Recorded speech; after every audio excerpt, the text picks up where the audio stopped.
And joining us to discuss the content of these 39 fresh tapes and the implications of what Snoopgate 2.0 might mean for the BJP and for Narendra Modi. Joining us, Ashish Khaitan, editor of Gulail.com. He's an award-winning investigative journalist who's put these tapes out. This is a campaign that's being run by Gulail.com. Kavita Srivastav, General Secretary of the People's Union for Civil Liberties, joining us live from our Jaipur studio. Welcome, ma'am. Dr. Kirit Somaiya is a member of the BJP. He's with us live from Mumbai. Also, Sanjay Jha is with us. He's a spokesperson for the Congress. He's live with us from Mumbai as well. Ashish, I'd like to come to you first. Outline for us very briefly what these 39 new tapes actually show, what they establish. Well, it demolishes all the explanations and defense put up by the BJP. One, that they had followed the due process of law. The tapes make it absolutely clear that the due procedure, the rules of the Indian Telegraph Act and the Supreme Court guidelines were blatantly violated. Junior level officers who are not authorized under the law to order phone tapping were sending phone authorizations not only to telecom companies but also to other state governments, which in this case happened to be the government of Karnataka. Yes. To the Supreme Court order and also the Indian Telegraph Act, which clearly says that only in certain conditions a person's phone can be intercepted, which is public emergency, public safety, yes, or prevention of an offense. In this case, all that the cops were interested in knowing was this woman's personal life, particularly her love life, because they very enthusiastically and with a lot of seriousness, yes, with a lot of seriousness, they analyzed and scrutinized the person she was going to marry with, her love life, the man she was dating, and so on, where she was dining, and so on. And all this was relayed back to the highest authority, okay, as it appears from the tapes of the state. And three, the BJP's defense was that it was done with the consent of the family or with the consent of the woman. The tapes clearly show that neither the family nor the woman in question had any idea or any clue that she was being tailed or her phone was being intercepted. Kirit Somaiya, the Gulail.com expose with this second set of tapes that have been published now, and I'm sure the BJP and you yourself have had a chance to peruse the content of what have been put out by Gulail.com, say that the BJP's 7 lies have been nailed, including the assertion that the BJP made after viewing the first set of more than 250 conversations and tapes, that surveillance was done to protect this young woman and that it was strictly a state subject. But this set of tapes, Mr. Somaiya, apparently establishes that what the BJP has been saying is completely wrong, completely a lie. So the BJP and the country, nation, what are the issues before the nation today? You may recollect when Narendra Modi was declared as the Prime Minister candidate by BJP, the next day Kapil Sibal, the law minister, said, we have got enough of document and you will see how we are releasing or coming out against Modi. Is this the issue? Why hasn't he spoken about it? About the Lok Sabha result, all these things, yes, listen me. After the 4 state assembly result came out, some website come out with such type of issue, and this has come before the assembly election also. But these are... The media also highlighted this, and what are the results? Congress came down to 10%. See, if any agency or any investigative agency or judiciary want to go ahead, who can stop them? Nobody want to stop them. But just making an issue in such a manner against the person who is going to become a prime minister, don't you think where the Congress is going now? Kavita Srivastav, this is this is one of the symptoms of the discourse at this time, is it not? That everything that happens, every bit of journalism that is conducted, big and small, is ascribed to political motives, to political desperation, the emotions that are part of this entire season of elections, and the actual content, the implications of the journalism itself is completely brushed under the carpet. Both the Congress and the BJP are guilty of this. See, firstly, I think Gulail.com has come out with some fantastic information, facts, and I think they cannot be brushed aside. Whatever Mr. Kirit Somaiya may say, it's not a small issue like Mr. Somaiya says. Now finding excuses And I really think we would first like to congratulate them for doing this thorough investigation. I really think that this whole case comes in the domain of violation of the rights of privacy of that girl, her right to life and liberty, absolute misuse of state power. There needs to be accountability that you have to subject that whole system in Gujarat. So it will begin, did the Home Secretary give any such permission? Because it has to happen at that level. Right. And we know it. No such permission was given. Secondly, what was the interest of the Chief Minister, Modi Sahib? What was in his interest? That he was following her family, going all the way to Bangalore, Karnataka. Completely not acceptable. So what is very clear, that with so much information out, we need to get it investigated. The public, the Indian public, needs to know what is the truth. So there has to be an investigation. And whatever the BJP may try. So the investigation can be a judicial commission, can be CBI. But I think it should now get out of mere, bringing in BJP and Congress. It needs to be investigated thoroughly and no blame game. We want to know the truth and we don't want it brushed. Yeah, the blame game is virtually unavoidable, certainly in television debates. But I want to get a word in from Sanjay Jha now. Sanjay, during the, when the first set of tapes came out, one of the things that the BJP had said was that this is a state subject. It has nothing to do with the centre. What Ashish Khaitan and his team have basically done is put out a fresh set of tapes to establish that this is by far not a state subject. This had operations beyond the realm of Gujarat. It had operations of snooping purportedly in Karnataka as well. The question I'm putting to you, Sanjay, is very simple. Do you think the Congress now has the local standi in the circumstances to order a central commission of inquiry into what really happened? Shiv, absolutely. In fact, I was hearing Kirit Somaiya. He made a long speech, but what he did not answer was the fact that he could not deny the allegations, because these are very, very serious allegations. And adding to what Ashish Khaitan mentioned, the violation of the Telegraph Act, etc., etc., I think there is a much bigger fundamental issue here.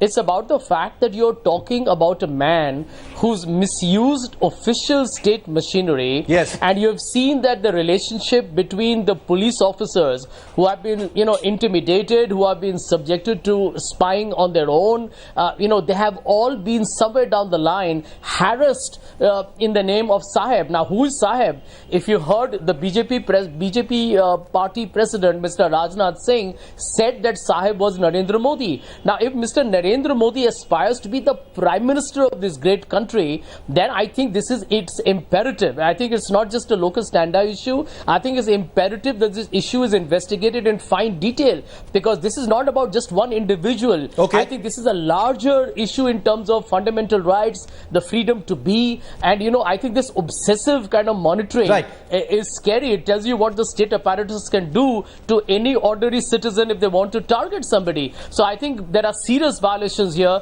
You're talking about a very powerful political personality whose track record in Gujarat anyway has been highly questionable. There is no question that this is a small issue. When Dr. Somaiya says that this, look at what the Congress is trying to put out and ascribing, motives to the journalism that's coming out. Ashish Khaitan is with me. Ashish, do you have a specific question for Kirit Somaiya? No, I have a specific query for him. That they are the custodian of all these documents. They are still in power in Gujarat. For the last 1.5 months, they have been claiming that they followed the due process.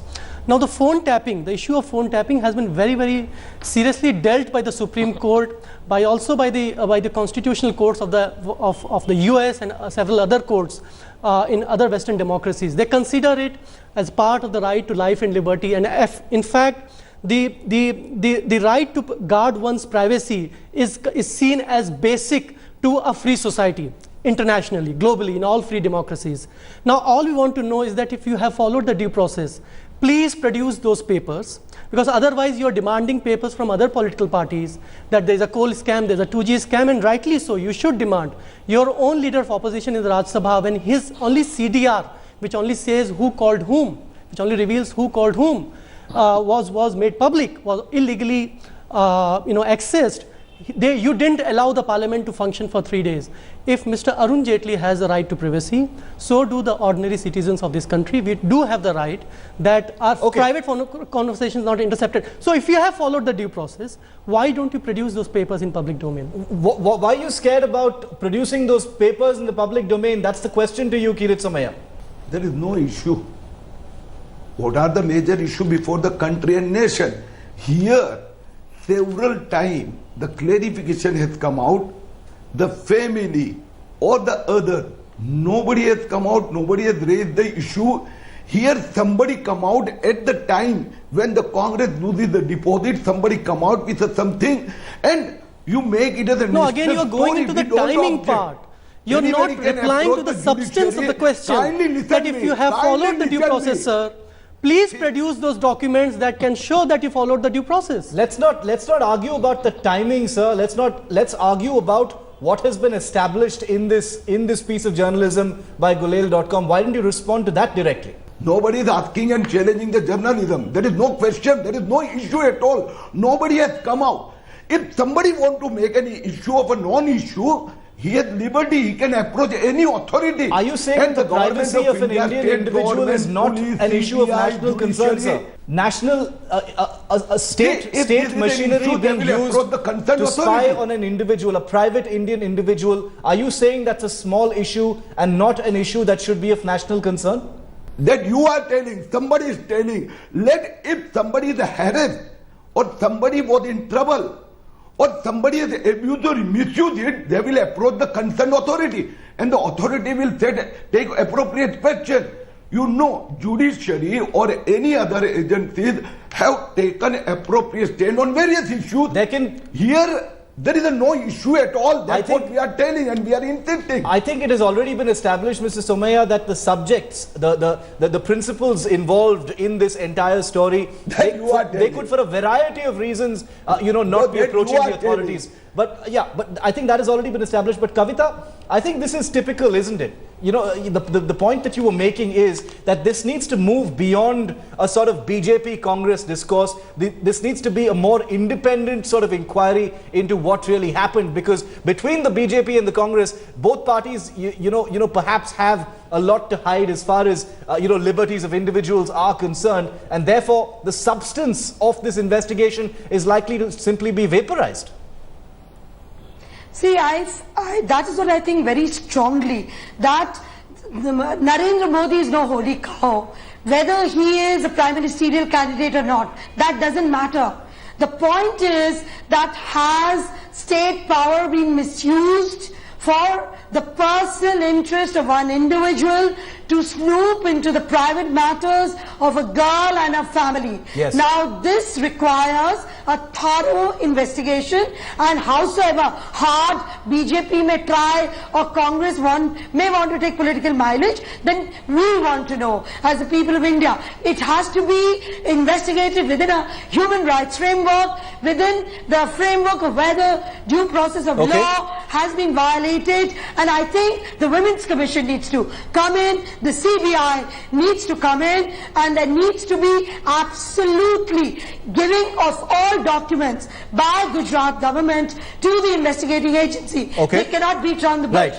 The important point is that Narendra Modi doesn't want to be accountable. He better be accountable. He himself has broken the law. He has made his own people. He put the APS onto her. He put state intelligence after her. What was the need? If the girl had any issue, then 2 constables could have been given. So he has broken the law, and anybody who breaks the law has to come within a framework of investigation. That's an ideal situation. That's an ideal situation. We'll have to see if that happens. We're almost completely out of time on the debate. I just want to leave the last word to Ashish. He was the journalist who went out and did this story. Ashish, you've had your say as far as what you think the BJP and the government in Gujarat needs to do? What do you think the government in Delhi needs to do? What does the centre need to do at this time? Well, as a journalist, I feel that the Union Home Minister has been blowing hot and blowing cold on this issue. This is not just an issue from which he can gain political mileage. If that's how the Congress party or the Home Minister sees this issue, then it will be a travesty, because he has been reprobating on this issue.